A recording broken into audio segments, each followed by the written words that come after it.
Olá, graça e paz, tudo bem? Tudo certo aí com você? Deus te abençoe. Bem, vamos à palavra de hoje. Vamos ler Mateus, no capítulo 20. Mateus, capítulo 20, a partir do verso 29, diz assim: Saindo eles de Jericó, uma grande multidão seguiu Jesus. 2 cegos estavam sentados à beira do caminho e, ouvindo que Jesus passava, clamaram: Senhor, filho de Davi, tem compaixão de nós. E a multidão os repreendia para que se calassem. Eles, porém, clamavam ainda mais alto: Senhor, filho de Davi, tem compaixão de nós. Jesus então parou, chamou-os e perguntou: Que quereis que eu vos faça? E eles disseram: Senhor, que os nossos olhos sejam abertos. Comovido, Jesus tocou os olhos deles e eles imediatamente passaram a ver e o seguiram. Querido, tem umas coisas curiosas aqui nesse texto que eu gostaria de falar sobre ela, que a gente meditasse junto aqui. Em primeiro lugar, era a situação daqueles cegos. Hoje, a situação de um cego é muito difícil no mercado de trabalho ou em qualquer outra atividade social. E olha que nós temos já conhecimento, né, para tratar dessas coisas. Temos o Braille, que ajuda muito na leitura, né, para adquirir conhecimento. Nós temos outras ferramentas disponíveis para os cegos, né, que os ajudam a viver, mas convenhamos, gente, convenhamos, ser cego é muito complicado, muito dificulta a vida em todas, né, em todas as áreas da vida, e é muito penoso mesmo não enxergar. Então a situação daqueles homens, né, ali como os cegos naquele tempo, sem tecnologia, sem facilidades, a vida de um cego ali era mendigância. Com certeza que sim. Né? Ele estava fadado ali a depender, né, dos recursos e da boa vontade de outros. Bem, eles tiveram uma oportunidade de ficarem curados, voltarem a enxergar. Imagina uma oportunidade dessa de ouro, puxa vida. Quem que padecendo males, quem que numa situação difícil da vida, que sempre enfrentou aquela situação difícil da vida, ter a oportunidade de receber uma benção e se ver livre daquela situação. Quem de nós não, com afinco, não buscaria isso? É a oportunidade que o Senhor Jesus estava passando ali. Eles perfeitamente entenderam que aquele era o momento dele. Então eles começaram a gritar: Jesus, puxa vida, olha para nós aqui. Eles começaram a gritar por quê? Gente, eu não tinha outro recurso, não. Não tinha o que fazer. Eles eram cegos, eles não sabiam nem como chegar no Senhor Jesus. Talvez eles, se ao invés de gritar, se levantassem e resolvessem lá onde Jesus estava. Primeiro que tinha que descobrir onde que Jesus estava, né? Tinha que descobrir onde é que estava. Segundo, que seriam repelidos pela multidão. Com certeza que sim, a multidão não ia deixar de chegar lá, não. Hein? Ou seja, saber onde Jesus estava, o local certo. E chegar lá, então, situações, são duas coisas impossíveis para se fazer. Não ia conseguir, mas podia gritar. Tinha uma voz. E o que há de curioso aqui, que eu acho muito curioso nessa história, é que eles, na oportunidade de vida deles, precisando ali a chance da vida, encontrar uma multidão, tantão de gente, para dizer para ele: ô fulano, cala a boca, por favor, cala a boca. Gente, olha só o que aqueles homens fizeram. Gritaram mais alto. Não pode ser assim não. Então aqui nessa história, no princípio aqui, dessa nossa consideração, já temos algumas coisas aqui muito importantes a serem analisadas, porque o contexto não mudou. A natureza das coisas não mudaram. Poderíamos falar do nosso caso, do caso de outros, do caso de tantos, né? Tanta gente, querido, está padecendo tantas coisas e que estão aí gritando socorro. Nós que somos de igrejas históricas, é muito fácil para nós a crítica de pessoas ali que procuram o Senhor Jesus em tantos lugares, tantas igrejas, e você olha aquilo ali e fala, como é que tem condição um negócio dele? Às vezes houve uma pregação, assim, que a gente fala, meu Deus, que teologia é essa, né? Onde é que esse pessoal arruma essas coisas? É claro que percebemos, né, ali por parte lá dos sacerdotes ali, não, um despreparo muito grande, uma falta de conhecimento muito grande, mas estão ali. E aquelas pessoas que estão buscando, muitas vezes, entrando por essas portas aí, mesmo, estão gritando por Jesus. Gritando por Jesus. E muitas vezes, querido, essas igrejas, era a tábua de salvação de muita gente. Me lembro muito bem que eu estava indo até para a igreja, né? E ali parei. Esse caso já é de muitos anos passados. Mas eu estava indo ali para a igreja e o sinal fechou. Eu olhei assim para uma desses lugares, uma dessas igrejas.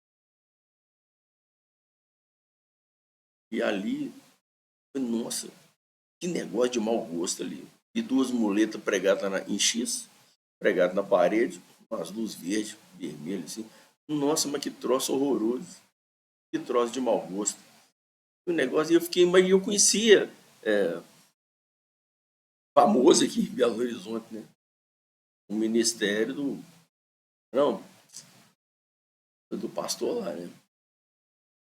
Eu sabia, cara, camarada, nada a ver, né? Mas de repente eu olhei para aquela igreja ali, para aquele lugar ali, uma pessoa sentada, sozinha, cabeça baixa. Não estava vendo celebração alguma, né? Parece que estava esperando ali começar o início ali da reunião. E ela estava ali, sentada, cabeça baixa. E me ocorreu uma coisa. Se aquele homem entrasse em muitas igrejas, como aquela que eu estava indo, ele ouviria uma boa palavra, com certeza que sim. Uma música muito boa, com certeza que sim. As nossas reuniões, elas têm qualidade, né? Ouviria. Mas eu pergunto, ele teria a necessidade dele atendida? Seria abraçado, acolhido? Seria. Querido, nós temos que pensar que muitas vezes, em muitas situações, e não precisa ser um local, pode ser mesmo conversando conosco, né? As pessoas estão gritando por socorro. E o que elas têm ouvido? As pessoas olham para mim, o que elas estão vendo? Será que eu sou uma dessas pessoas que vai levá-las ao conhecimento do Senhor Jesus? Que vai levar ao atendimento da necessidade espiritual desta pessoa? Ou será que ela vai ouvir de mim? Cala a boca. Você está incomodando. Porque, na verdade, querido, o que quer dizer aquele grito daqueles cegos ali, a multidão falando com ele, cala a boca, significa que ele estava incomodando. Incomoda. Assim como tantos lugares que a gente condena, critica, nos incomoda.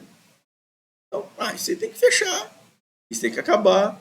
Aí eles fazem assim, eles fazem diferente, eles fazem outra coisa. Isso não tem o menor propósito de ser. Querido, não tem o menor propósito de ser para nós. Para nós. Mas quantas vezes e quantas pessoas têm atendido a necessidade dos outros? Em quantos lugares que essas pessoas têm podido serem ouvidos. A questão. É mesmo? Nós, irmãos, nós não. É certo que nós não somos o Senhor Jesus para curar cegos, para fazer isso, fazer aquilo, fazer outra coisa, fazer um montão de coisa. Né? O Senhor Jesus faz essas coisas através de nós. Mas se essas coisas e outras tantas não estão sendo feitas através da nossa vida, que a gente não seja que não sejamos como a multidão que mande tanta gente calar a boca. Nós, no mínimo, temos que ser o acesso a esses que gritam. Nós temos que ser aquele que estende a mão para o cego e que os leva à presença do Senhor Jesus. É? Porque certamente alguém o levou à presença do Senhor Jesus. Então, querido, nós muitas vezes estamos tão equivocados na nossa postura de vida, achar que as coisas têm que caminhar, que as coisas do Senhor, né? Estamos falando de coisas do Senhor aqui. As coisas do Senhor têm que caminhar de acordo com a nossa vida, com a nossa doutrina, com a nossa voz.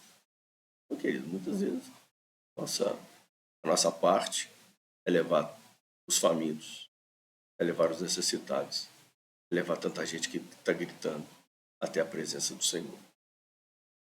O que me chamou a atenção também nesse texto foi que me faz pensar também, muitas vezes essas pessoas que necessitam serem ajudadas para chegar na presença do Senhor, talvez não seja nenhum estranho, não. Talvez seja que eles estão na nossa casa. Não é mesmo? Talvez você esteja uma irmã, um irmão sofrendo aí, você não está percebendo quanto que as pessoas estão sofrendo. A gente muitas vezes, né? Oi, como é que tá? Bom dia, boa tarde, boa noite. Ô fulano, tá ligado lá de vez em quando? Talvez você não faça ideia de quantas pessoas estão necessitadas de uma palavra do Senhor Jesus. Um alívio para as suas dores. Nós, queridos, na nossa vida, nós muitas vezes interpretamos a necessidade dos outros. Interpretamos a vida de acordo com o nosso padrão. Aí, sou jovem, estou bem de saúde, tenho meu trabalho. Se eu quero tomar um banhozinho quentinho, eu posso recorrer ao chuveiro ali. Está tudo certo, nada me aperta. Então, eu acho que todo mundo está nessa condição. Todos deveriam olhar a fé como eu vejo, como eu sinto, como eu faço. Então, querido, as pessoas, tem muita gente que está sofrendo. Muita gente está sofrendo. Muita gente não tem as condições que muitas vezes nós temos, né, de ter uma vida diferente. Não é isso? E nós não podemos olhar para as coisas, olhar para as pessoas e simplesmente mandar ela calar a boca, porque em alguma atitude dela está nos incomodando. Eu não estou sofrendo, mas o outro está. Mesmo. E nesse texto, muitas vezes, a questão, né, de nós olharmos é saber se nós estamos enxergando as coisas ou se nós é que somos os cegos e que estamos deixando, né, de clamar por Jesus para curar a nossa cegueira. A visão na Bíblia, não somente na Bíblia, mas visão também, né, ela tem uma simbologia que é entendimento.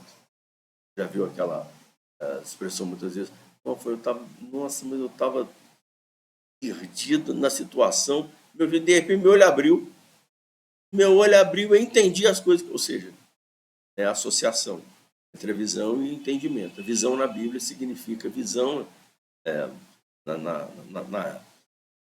no nosso curso aí, né, significa entendimento. Então, querido, muitas vezes os cegos somos nós. De não estar enxergando. A cegueira é nossa, de não estar percebendo a dor, o sofrimento. Nós muitas vezes temos olhos para nós, né? As nossas necessidades, para as nossas questões. Mas com certeza esse texto nos faz pensar, deve nos fazer pensar. Tem muita gente que está tão carente, a gente não está enxergando. Esse irmão da igreja, né? Sentamos ali, levantamos a mão, a gente louva, canta, que é maravilhoso, sem dúvida alguma. Nossa, é bênção demais. casa de Deus, pode ter tanta gente sofrendo e que está precisando da nossa ajuda para nos achegar diante do Senhor. Essa palavra de hoje, ela deve nos fazer meditar nas várias posições que nós vamos assumindo, né, diante desse texto aqui. Nós podemos ser a multidão que está oprimindo, está mandando, né? Está mandando os outros calar a boca aí. Tanta gente que não está nos incomodando na igreja, querendo deixar de lado porque está nos incomodando. Temos que assumir a postura daqueles que estão cegos, precisando de um socorro do Senhor. E nesta parte eu ainda não falei, entro nela agora. Querido, esses homens, eles clamaram. E aumentaram a voz diante de tantas discórdias, diante de tantas coisas ruins que eles estavam ouvindo dos outros, e eles permaneceram clamando, levantando a voz, clamando por Jesus, pela cura no Senhor. E nos deve fazer também pensar, querido, né? Devemos sair do nosso comodismo espiritual que muitas vezes nos encontramos e devemos clamar ao Senhor por nós. Levantar a nossa voz pelas nossas cegueiras, pela nossa falta de entendimento, pela nossa dureza de coração, em quantas situações, não é mesmo? Que não reconhecemos, estamos tropeçando, né? E que muitas vezes estão cegos, não estão nem vendo de jeito terra. Pedidos ali de oração, para ir da igreja e de qualquer outra, vai passar por questões familiares, querido. Porque é problema. É problema. Não tem jeito. Mesmo, não tem jeito dos pedidos de oração, né, dos irmãos não passarem por isso. Os problemas conjugais. E ali a reclamação é fácil, né? O culpado é o outro, né? Ele não enxerga o seu papel. Não enxerga muitas vezes, né? Está se comportando mal.